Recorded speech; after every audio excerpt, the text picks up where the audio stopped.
Good morning everyone, welcome to Shivraj pathways to excellence. अगर आप channel पर पहली बार आए तो चैनल को लाइक शेयर सब्सक्राइब करना ना भूलें।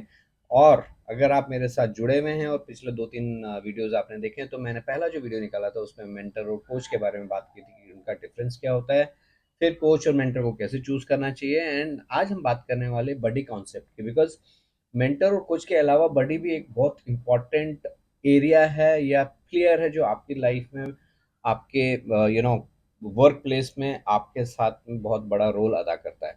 अभी बड़ी है क्या? कई बार लोग बड़ी और मेंटर में कंफ्यूज जाते हैं। तो बड़ी मेंटर तो नहीं होता है, बट बड़ी होता क्या? और बड़ी इट्स नॉट नेसेसरी कि न्यू कमर्स के लिए होता है। न्यू कमर्स मीन्स कि जो पहली बार कॉर्पोरेट लाइफ अपनी स्टार्ट करे ना।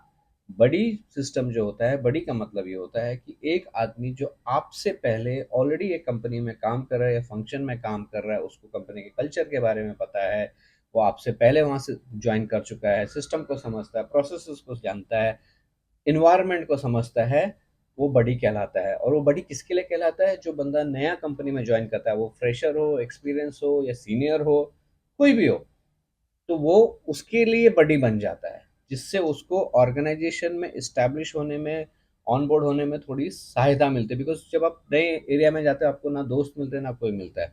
तो बड़ी एक तरीके का आपका दोस्त समझ लीजिए। लेकिन वो दोस्त को आपको अगर चुनना है तो कैसे चुनना है और क्या चीज़ आपको ध्यान में रखनी चाहिए to choose the buddy? Because सारे बडी जो होते हैं वो एक इक्वल नहीं होते, हर एक अलग अलग होता है। आप कौन से बडी के पास आप चले जाओगे, डिपेंड करता है आपके ऊपर कि how you choose that buddy. Buddy जो है basically should have a good understanding about the organisation and industry. जो तो ये आपको देखना बहुत जरूरी है कि वो उसे ऑर्गेनाइजेशन की नॉलेज ज़्यादा है या इंडस्ट्री की नॉलेज ज़्यादा है, अंडरस्टैंड करता है, so that they can help newcomer like you, even though you are experience person in the organisation. Buddy जो है वो कंपनीज के वैल्यू और कल्चर को समझता है और उसी हिसाब से वो लोगों को भी बताता है कि कंपनी का कल्चर क्या है, कैसे हमको इसमें आगे बढ़ना और कैसे हम इसमें आगे बढ़ सकते हैं। बड़ी जो है वो खाली नॉलेजेबल नहीं होता है, बट एक इफेक्टिव कम्युनिकेटर भी होता है। तो वो आपके साथ अच्छे से बात भी कर सकते हो और अच्छे से कम्युनिकेट भी कर सकता है कि क्या आपको ध्यान में रखना चाहिए, क्या नहीं रखना चाहिए, और कहाँ पे और कब कैसे आपको कम्युनिकेट करना चाहिए।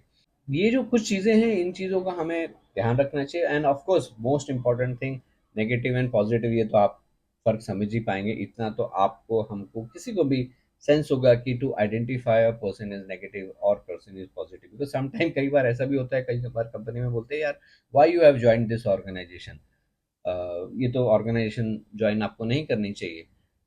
तो पहला सवाल तो आपका ये होना चाहिए, भाई इतने साल से फिर आप क्या कर रहे हो उस कंपनी में?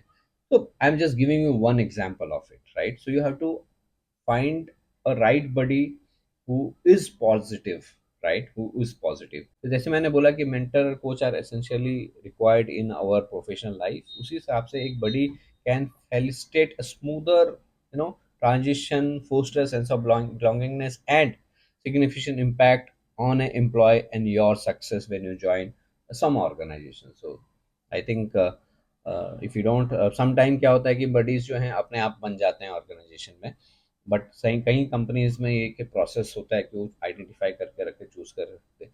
लेकिन मैनी टाइम्स बड़ी के ऊपर भी निर्भर करता है कि वो बड़ी बनना चाहता है या नहीं बनना चाहता है।